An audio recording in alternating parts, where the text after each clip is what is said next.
Illegal robocalls, widely agreed to be the most hated annoyance.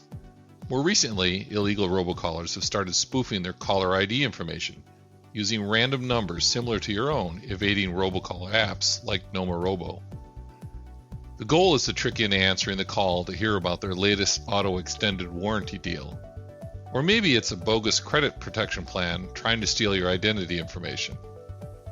This last week, the federal government enacted the Palanthune Traced Act, mandating that the voice service providers implement the STIRSHAKEN caller ID authentication. What does this mean and how will it affect you?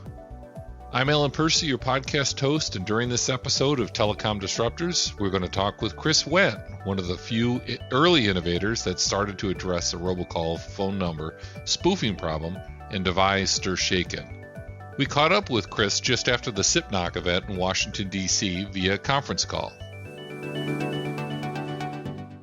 Well, thanks, Chris, for joining us today and spending some time with us here on the podcast. No problem, Alan. Glad to join. Good. So we've crossed paths a handful of times over the last few years, mostly about one particular topic, which is about STIRSHAKEN or Shake and Stir, whichever you prefer, which order it goes in, but about the whole idea of putting encrypted identity tokens and delivering them to ensure the validity of caller ID, which is a very, very hot topic. So yeah. I first of all want to appreciate all the hard work you put into that and would love to hear how in the world, you got involved in it, and then later in the podcast, let's talk about where it's going to go and what's next. Sound good? Yeah, sounds great. So you've been working as the director of technical R&D for Comcast Communication Services, and right. So let's just talk. How did you end up in the role of having to worry about identity tokens at Comcast? Yeah, I guess that's sort of a long role. I've been involved with standards for a while. Before I was at Comcast, I was working in some of the MPEG standards for media streaming.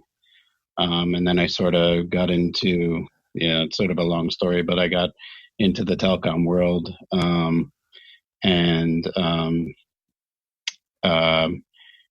My role when I came into Comcast was to lead the building of our IMS telephone network.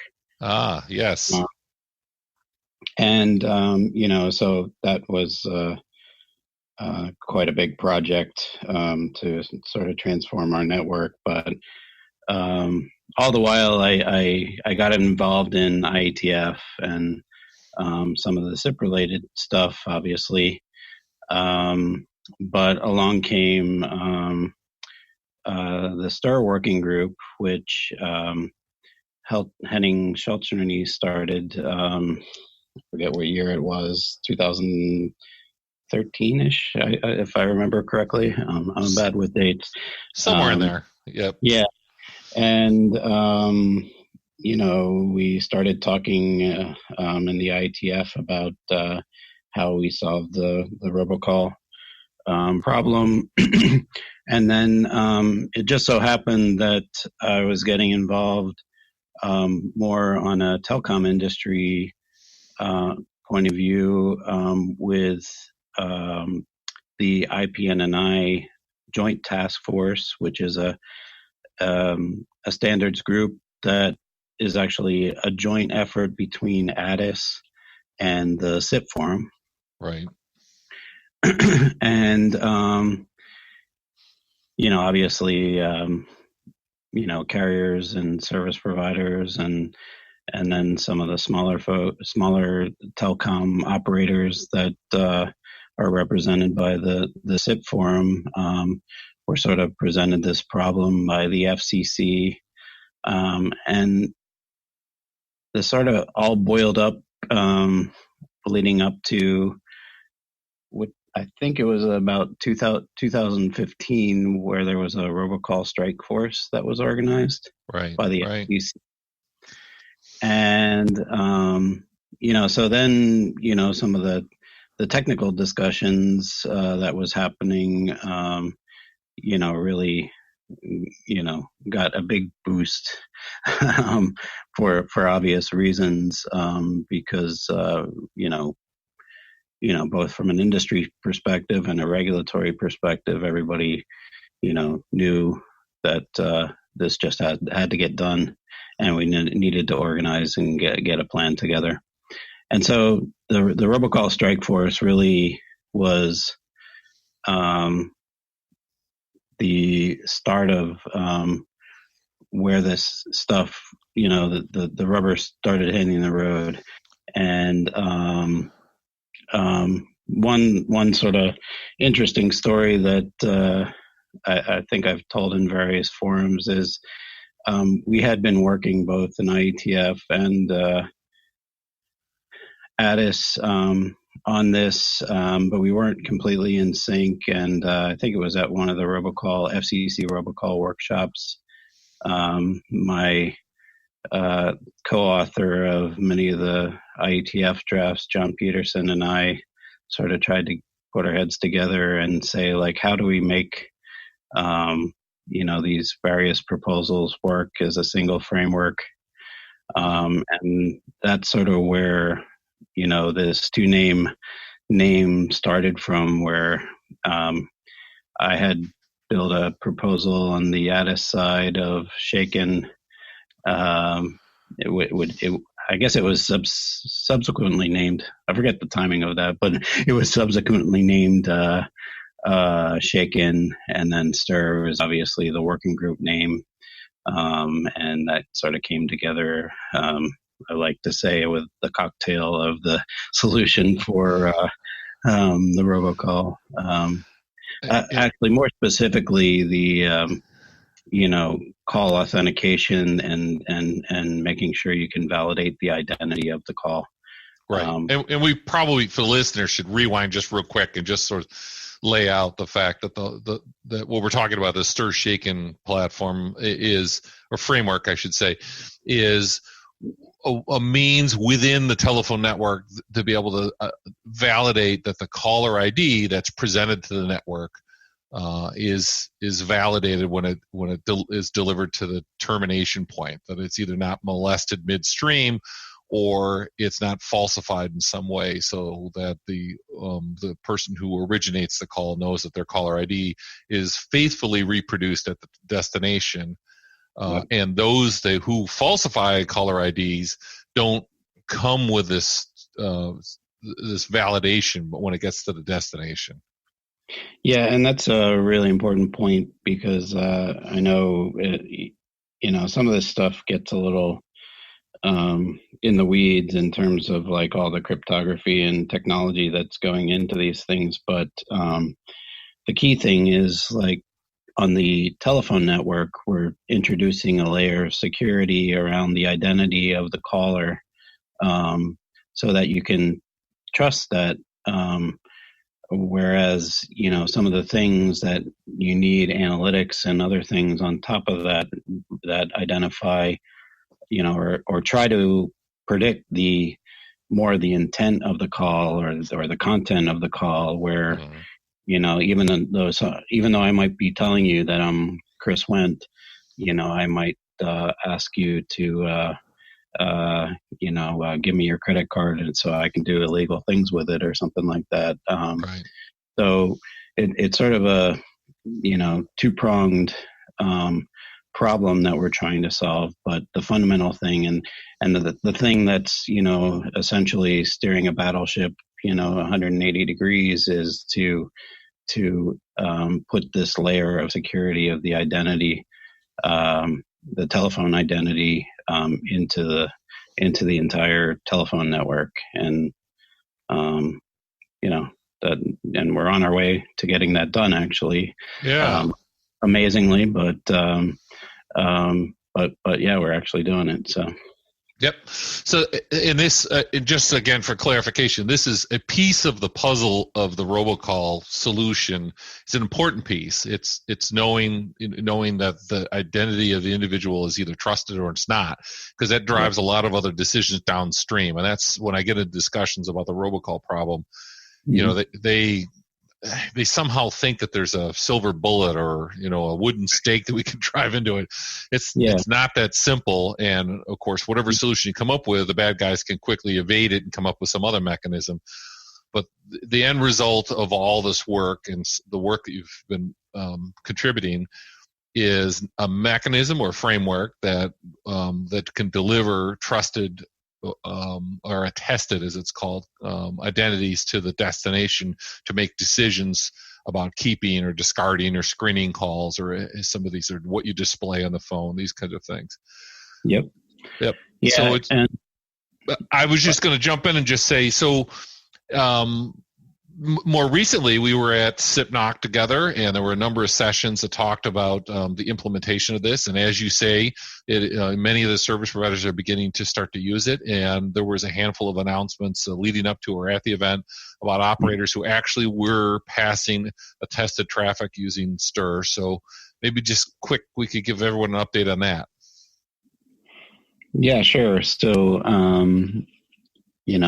again, there was a push to get this done by the FCC by the end of this year. But like you said, there's been some major announcements. Just to put in a plug for Comcast, we've been one of the leaders of the pack here, and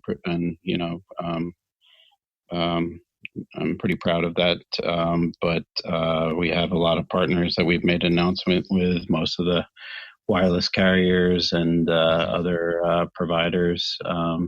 So yeah, we're making excellent progress. We have a long list of folks that we're doing interop with as we speak. So hopefully in 2020, and this was part of the plan, you will see that calls are being signed.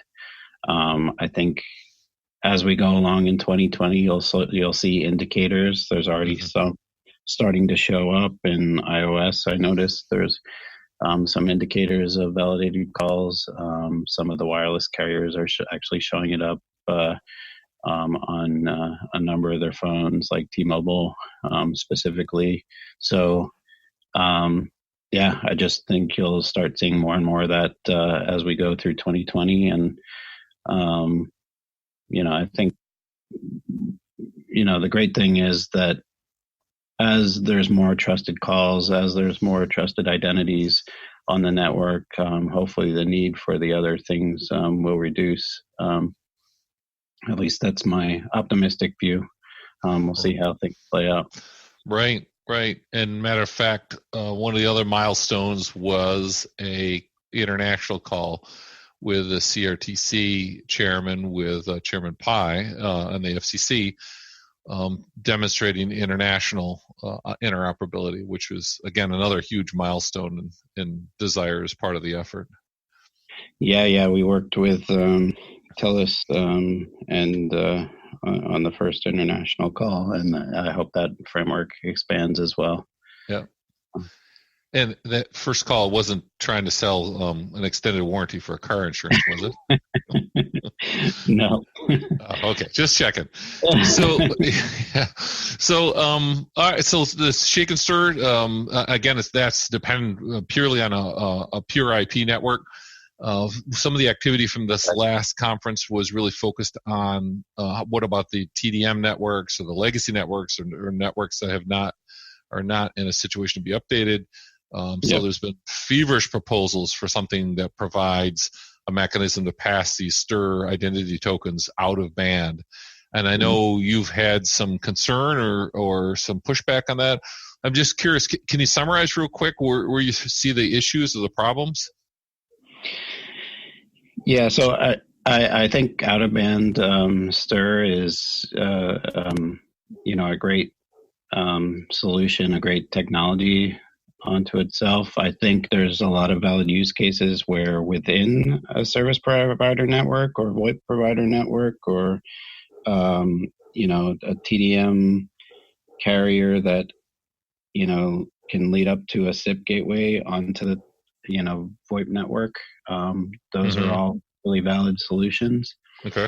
My concern is more with the end-to-end, and there's a couple of reasons for that. One of the biggest ones is that I'm afraid that it's another excuse to sort of not move to complete the IP transition, which I think in the end state will have so many more benefits for us. We've been talking about STIRSHAKEN and some of the technologies we can build into it.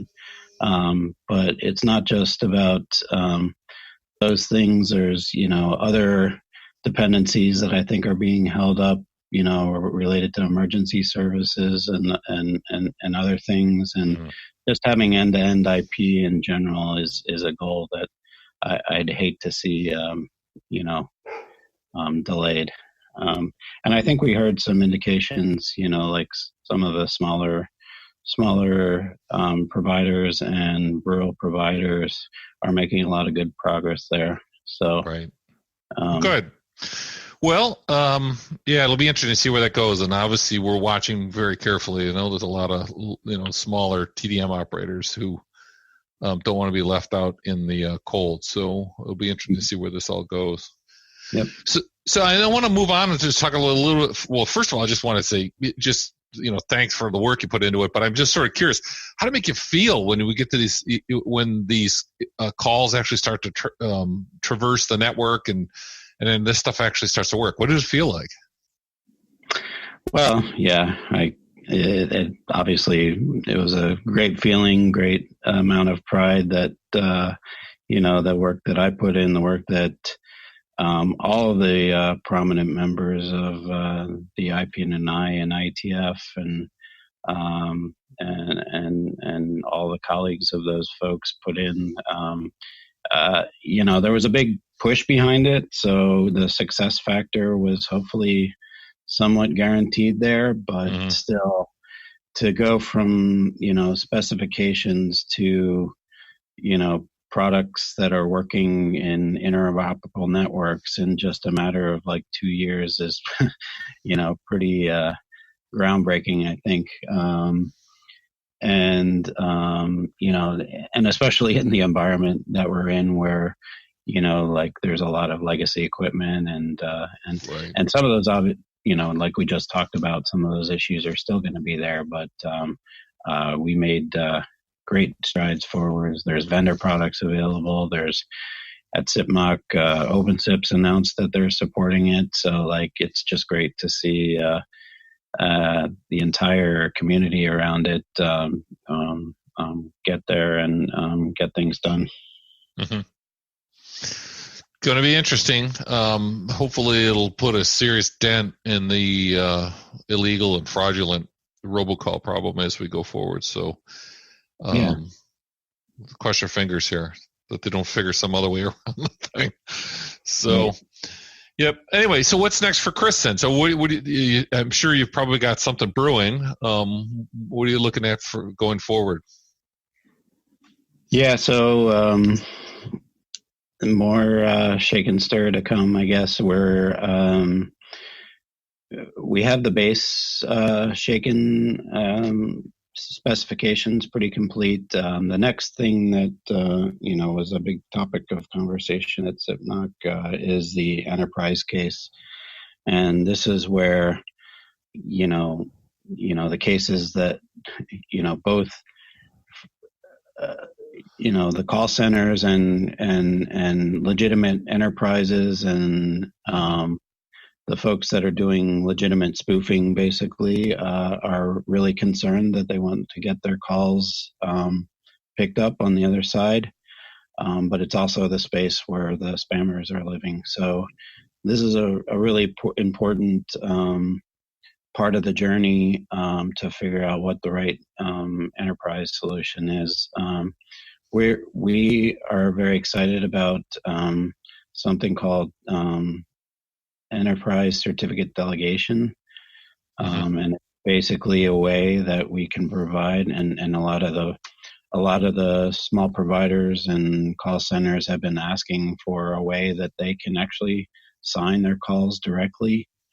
And I think this framework provides a really nice way where we can maintain the trust of the PKI that we've built for Shake and Stir, the certificate framework that we've built, Right. but then also allow them to sign for their numbers directly. And then we also have this framework that I talked about called Rich Call Data, which I think should extend, like the value of what we're putting in Shake and Stir to allow folks to sign additional data, metadata with their calls, including, not just CNAME, but logos and, other potential information that they might want to send to the call. So, whether it's a logo, we have at Comcast, we have that case, that the technician wants to call you to let you know that he's coming, but, or might be delayed or whatever the case may be. And, the other side doesn't pick up, or,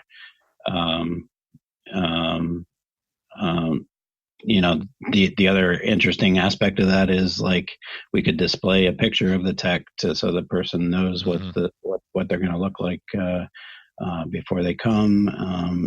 So there's lots of really interesting applications that I think we can get to extend this framework, and we want to put like the base framework in today that it can be extensible going into the future.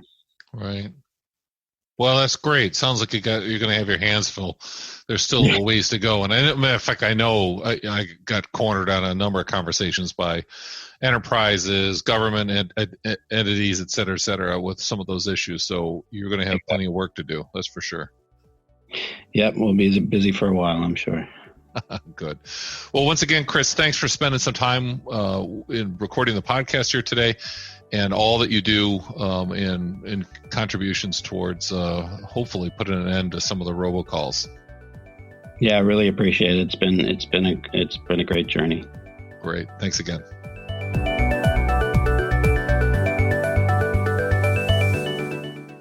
This episode is sponsored by Telco Bridges, makers of FreeSBC and ProSBC session border controller software and high-performance media and signaling gateways.